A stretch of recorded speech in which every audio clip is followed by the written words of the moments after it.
ternyata itu pas di obatin lah ya ceritanya sama yang bisa itu dalam isi perutnya ada paku. Assalamualaikum warahmatullahi wabarakatuh. Masih bersama Kang Ipul Misteri, channel yang menceritakan tentang kisah-kisah misteri. Jadi kebetulan kali ini kita kedatangan tamu Kang Ipul. Terima kasih sudah diundang. Di sebelah kiri saya ada Bang Ginting. Kang Ipul, apa kabarnya Kang Ipul? Baik, Bang Ginting, apa kabarnya? baik, ini? baik. Jadi Bang Ginting ini punya satu cerita Kang Ipul. Pengalaman beliau, mungkin pengalaman tepatnya pengalaman kawan ya, sahabat ya. Tapi sebenarnya di sini mau sharing aja. Mau sharing aja kan gitu. Oh. Mungkin tentang dulu punya cerita seperti apa dan mungkin masih jadi tanda tanya buat Bang Ginting ya sebetulnya. Iya. Buat tanda tanya. Jadi Bang Ginting kepingin kejelasannya seperti apa sih gitu menurut pandangan Kang Ipul. Jadi seperti apa Bang Ginting ceritanya? Jadi gini, saya punya teman dulu waktu masih di kantor gitu kerja. Teman saya ini bukannya teman saya yang jadi korban, temannya teman dia. Jadi di lingkungan kerja dia itu dia bercerita sama saya, temen gua ada yang diguna-guna lu sama kantornya gitu.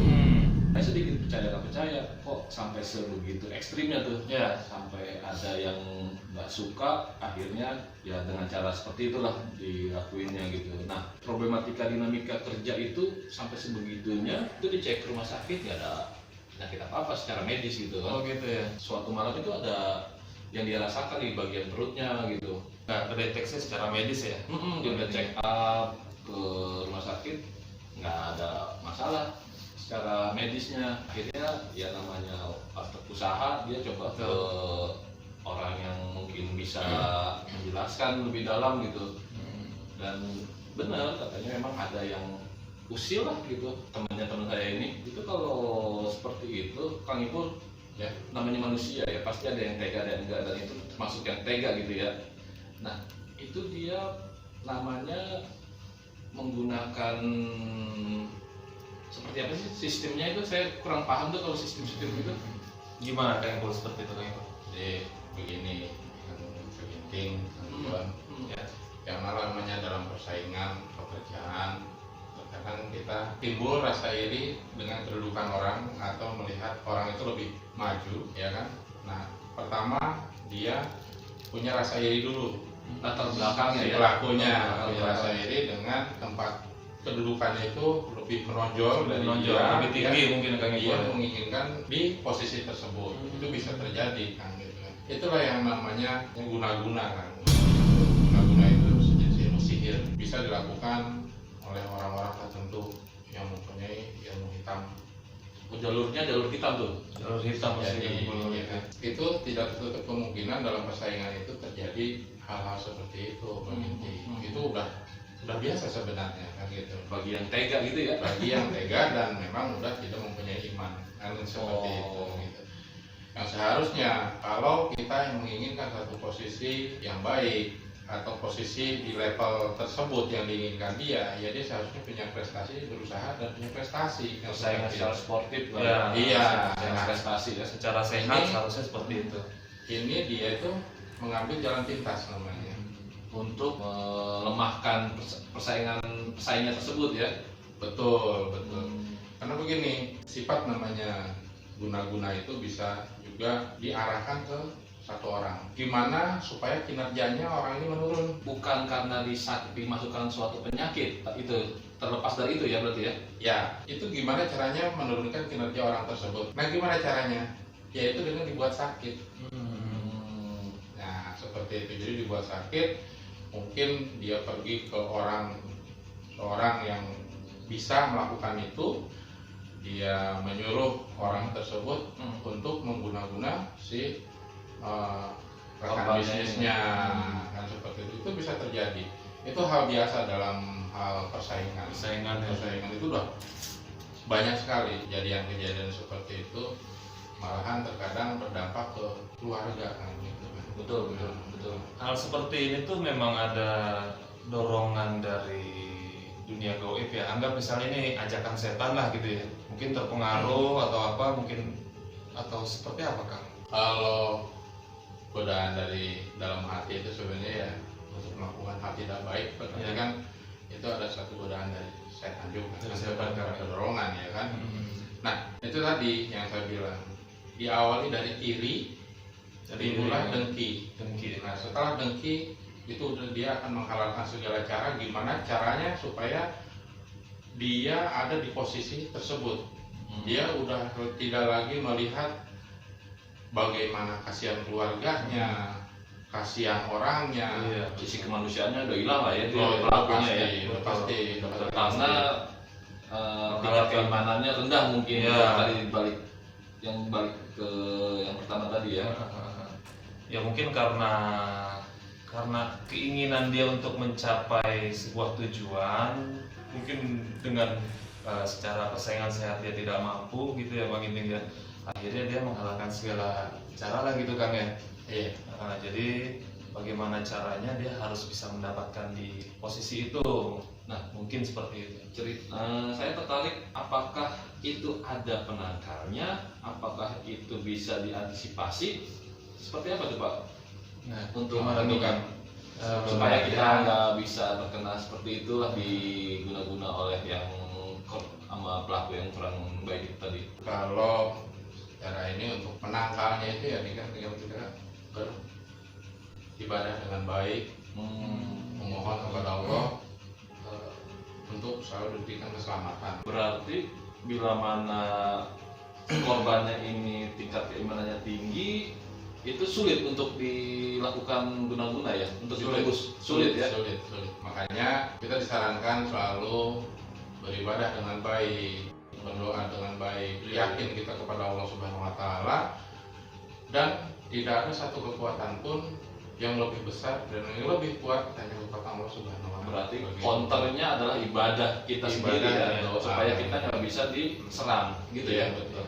Oh. Jadi kita kan dalam doa kita sehabis kita beribadah, kita memohon ya Allah berikanlah perlindungan terhadap diri saya dan keluarga saya. Betul. Dijauhkan dari niat dengki atau jahat orang lain terhadap kami atau kepada saya. Doa itu pasti diterima. Tergantung kita bisa nggak berdoanya dengan cara-caranya yang baik kan gitu. Nah satu lagi Pak Ipul, maaf saya potong nih, saya tertarik nih, lebih mantap nih kayaknya nih. Ya. Itu kan di dunia kerja ya, saya pernah dengar dari saya itu kan. Dan di dunia usaha juga saya pernah dengar juga tuh di kalangan teman-teman saya yang usaha. Ada juga hal Ada seperti juga itu. tuh yang seperti itu, entah itu di tempat usahanya dibikin nggak kelihatan lah katanya, dibikin nggak laku lah gitu pokoknya ya persaingan, balik lagi persaingan kan gitu. Saya Gimana caranya usaha itu tidak berjalan dengan itu mulus, bisa ya gitu ya. ditaruh begitu. Gimana Kang Ipul? Itu yang namanya kita menggunakan sihir ya. Orang-orang yang menggunakan sihir atau itu dia kan bersekutu dengan setan. Bersekutu dengan setan ya. Dia bisa mengirim sesuatu, bisa menyimpan sesuatu di tempat dagang atau di tempat jualan ya kan, di tempat-tempat usaha lah istilahnya kan. Jangankan dalam kerja atau usaha ya kan, dalam bertetangga aja bisa terjadi hal-hal seperti itu. Waduh kan gitu. Itu di dalam lingkungan terdekat Itu tuh ya. udah rumah tangga pun bisa jadi seperti itu kan. bisa jadi. nggak aneh lagi. Malahan untuk mendapat satu jabatan pun bisa menggunakan seperti itu. Gitu.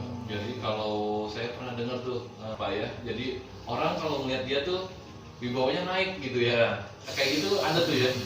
Itu ada beberapa macam. Banyak. Yang pertama, kadang-kadang kita mungkin Pak Ginting udah pernah ya namanya susuk. Oh pernah dengar. Itu perempuan-perempuan tuh biasanya tuh. Itu nggak semua perempuan Pak Ginting. Laki juga bisa. Laki pun bisa. Laki juga ada kan? Pengalaman saya, jadi waktu itu saya melihat orang ini kok kalau bicara itu enak banget, didengarnya enak. Terus dia tuh kalau menyampaikan sesuatu tuh kayaknya enak aja didengar. Itu bahasa tusuknya di mulut berarti tuh. Kalau di bibir ya. Iya di bibir ya. Di bibir kan. Jadi langsung bibirnya Pak. Susuk itu bisa disimpan di mana aja. Kalau kayak perempuan kadang-kadang Di mata adanya kan, di bagian tertentu bagian gitu. tertentu lah istilahnya supaya orang itu tertarik, Langsung tertarik di mata gitu yang pernah saya dengar juga tuh. Ya, tapi itu menurut saya dilakukan orang-orang yang sudah putus asa dan sudah tidak percaya lagi terhadap Tuhannya kan, seperti itu. Karena apa? Dia menginginkan sesuatu yang Instan lah ya, secepatnya, instan lah ya, Kang, ya. instan. Saya pernah tuh dengar Pak, bukan teman saya langsung sih, tapi pernah saya dapat cerita itu perempuan ini sakit dan sudah kronis. Secara medis sudah kronis, tapi harusnya secara medis itu maaf dia udah nggak punya harapan. Tapi di rumah sakitnya lama, meninggalnya lama karena mungkin ternyata ditelusurin dia ada susuknya katanya. Memang begitu Pak? Gimana itu, Jadi menghambat untuk dia pergi atau gimana?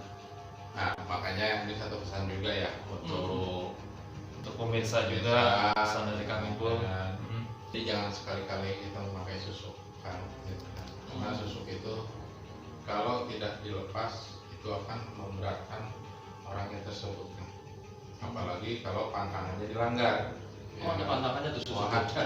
Oh, makan sate katanya. Makan sate tuh saya pernah dengar tuh, iya. Itu kayak di film. Oh, makan sate Banyak pantangannya, pantangan untuk supaya menjaga itu sebenarnya tersiksa kan. Susuk Kalau itu kita- gimana sih Pak sistem kerjanya susuk itu? Itu kan yang pernah saya dengar ada emas, ada logam lah ya dimasukkan. Nah ini logamnya ini sudah dibaca-baca atau ada yang nunggu sih sebenarnya kalau susuk itu? Jadi dia dimasukkan sesuatu emas ataupun pelor ya kalau untuk kebal ya. Kan bisa juga untuk kebal kan. Oh kebal itu larinya ke susuk juga? Bisa itu jadi dia menelan kayak pelor kecil itu. Oh ditelan itu? Ditelan.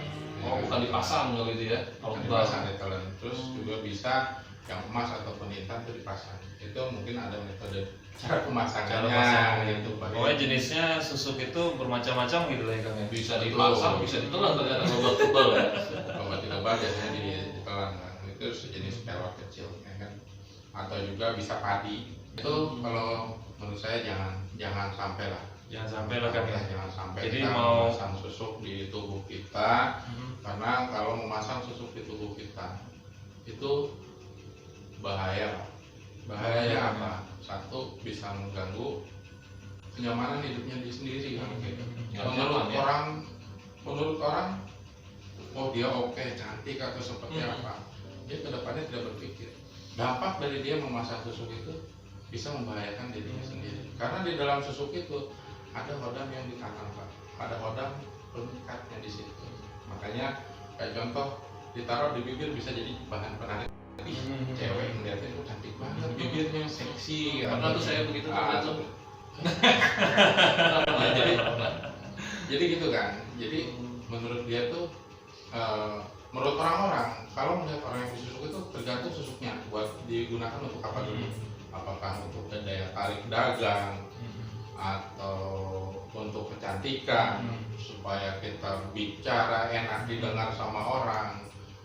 Kadang-kadang Ya jenisnya beda-beda lah Kang ya. ya banyak Macamnya Kang ya. Jadi karena ini pesan saya tuh jangan sampai kita memasang hal-hal seperti itu. Apalagi kita mengguna-guna orang. Karena kalau mengguna-guna orang, oke dia akan tertawa, dia akan senang melihat itu. Mungkin dia dengan begitu dia akan menduduki satu Bisa posisi bisa tersebut. mencapai tujuan. Bisa mencapai tujuan. Dia akan mengalami hal sama.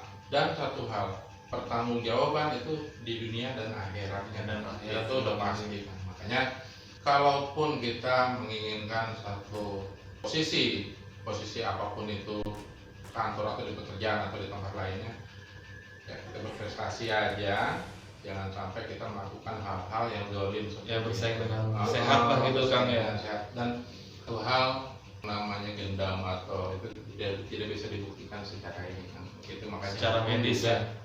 susah kan seperti Untuk ini. mengetahui siapa pelakunya itu nggak bisa ya? Nggak bisa karena tidak bisa dibuktikan Ah. secara medis gitu Kang ya. Sebenarnya gini kan, bagi orang-orang tertentu yang diberikan satu kelebihan, dia itu bisa mengetahui. Dari siapa ini yang bikin gitu ya? Tahu Yang ya? pembuat itu bisa ketahuan kan? Bisa ketahuan. Dan ada kadang-kadang orang yang bisa menyampaikan, oh si A yang pelakunya. Ya, kadang-kadang ada orang yang bisa mengobatinya itu dia tidak akan menyebutkan orangnya. Karena apa? Kalau menyebutkan orangnya itu bisa dosa besar kan. Itu sama aja kita memutus silaturahmi seseorang. Itu pertanggungjawabannya luar biasa. Gitu kan. Jadi sebenarnya kayak penyakit digendam atau ini di guna-guna itu bisa diobatin, ya kan? Masih bisa diobatin. Makanya gini kan, ada kadang ini ada penyakit medis dan non medis. Nah, kalau medis itu ditangani dengan kedokteran, ya kan? Iya, Non medis dokter aja belum tentu belum bisa kan? Pasti harus ke yang bisa mengobati non medis tersebut. Teman saya tadi itu, temennya itu karena ke medis tidak ada apa-apa, akhirnya dia lari ke orang yang mengetahuinya gitu ya. Dan di orang tersebut diterangin bahwa ini pekerjaan orang yang gak suka sama dia katanya. Ya. Nah ternyata itu pas diobatin lah ya ceritanya sama yang bisa itu dalam isi perutnya ada paku sampai karat. Nah itu ternyata wah, dalam hati saya luar biasa. Nah itu yang saya pengen tahu sih sebenarnya, ternyata memang betul itu ada dan itu bisa disembuhkan dengan orang yang bisa, dan itu bisa di-counter ya, bisa dengan ibadah gitu ya. Makanya kita ingin dihindarkan dari hal-hal seperti itu. Satu, ibadah, Jadi ibadah berdoa, terus yakin kepada Allah Subhanahu Wa Taala. Karena dengan kita yakin kepada Allah, Allah akan selalu melindungi kita. Pasti melindungi Kang ya. Itu jangan sampai kita meminta-minta sama siapapun, lagi sama orang-orang yang kadang-kadang menjerumuskan, ya kan? Nah, itu makanya setiap kita beribadah, habis beribadah kita berdoa mohon sama Allah Subhanahu Wa Taala untuk selalu diberikan yang terbaik. Itu tameng terbesarnya Itu tameng terbesar, kita yakin sama Allah Subhanahu Wa Taala. Dan satu, kita berperilaku baik. Terkadang orang melakukan suatu kejahatan terkadang dari sakit hati Bisa, dari ya? ucapan, Betul. dari perilaku yang tidak sopan atau salah. Karena apa kan? Kalau orang udah sakit hati, Dendam itu juga. udah luar biasa kan. Karena jatuhnya udah dendam, dia mau balas. Iya, bisa seperti itu kan. Kita berbuat baik itu di lingkungan, di sekitar kantor, walaupun kita udah jadi seorang pemimpin, karena apa? Kita kan nggak tahu kan.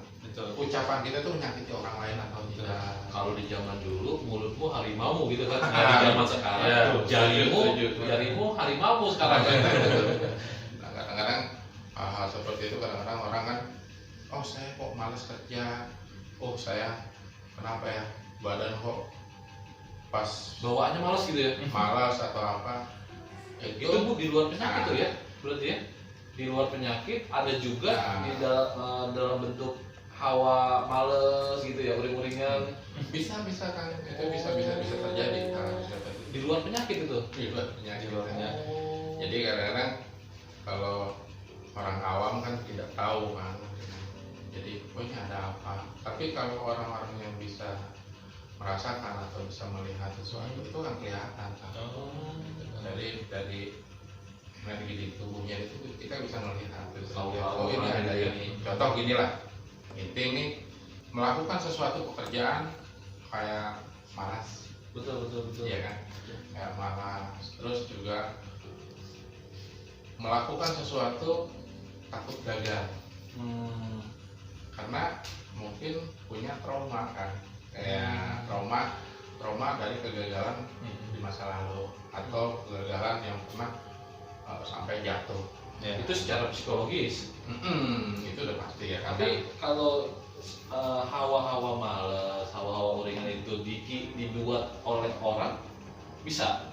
Sangat bisa kan. Nggak ada yang nggak ini. Banyak orang yang melakukan hal-hal seperti itu istilahnya. Nah, seperti itu. Makanya kita harus lawan. Kita Lawan lawannya itu dengan ibadah itu. dengan Ibadah, dengan dengan baik. itu, Bang, gitu. Terus juga kita mencoba mencari tahu apa sih akar Evaluasi, ya. evaluasi diri. Introspeksi gitu. Nah juga kita bertanya, mungkin ada kenalan atau seperti entah kita sowan sama kiai atau siapa, ya kan, kita ngobrol di situ, mungkin wawasannya lebih ini lagi. Dan satu hal kan, kalau begitu-gitu jangan pergi ke orang-orang pintar, orang pintar dukun lah intinya. Kenapa? Jangan sampai Akang lagi bermasalah, malahan Akang nanti jadi masalah. Jadi tambah Karena dia masalah. Jeblosan orang- apa dalam tuh kalau gitu ya. Kenapa? Mereka sifatnya Akang datang cuan kan. Oh. Jadi menyelesaikan masalah dengan masalah gitu loh. Nah itu makanya satu hal, kalau kita merasakan hal-hal seperti itu, ya kita ibadah dengan baik, kita berdoa kepada Allah Subhanahu Wa Taala agar diberikan perlindungan dan kekuatan dan dihindarkan dari sihir atau niat dengki orang lain terhadap diri kita. Intinya kita introspeksi diri. Jangan dulu menyalahkan orang lain dengan adanya kegagalan ini, tapi coba introspeksi. Perjalanan kita ke belakang itu seperti apa sih? Introspeksi dan coba bijaksana dalam menyikapinya. Betul Kang. Jadi kita juga jangan gue lemes gini. Taunya Kang ini masuk angin. Betul. Jangan suudon dulu kan. Katanya udah tabiat gitu kan. Makanya saya belum makan gitu kan. Betul. Jadi kurang lebih begitu Bang Iting. Guna-guna, ada juga tadi seperti susuk. Memang itu hal-hal yang tidak diperbolehkan lah Kang ya sebetulnya ya. Jadi kita sebetulnya punya potensi. Kita semua orang itu punya potensi untuk maju, untuk bangkit dari dia pernah jatuh seperti itu sebetulnya Bang Iting. Jadi terus ikuti Kang Ipul Misteri. Jangan lupa like, comment, and subscribe. Wassalamualaikum warahmatullahi wabarakatuh.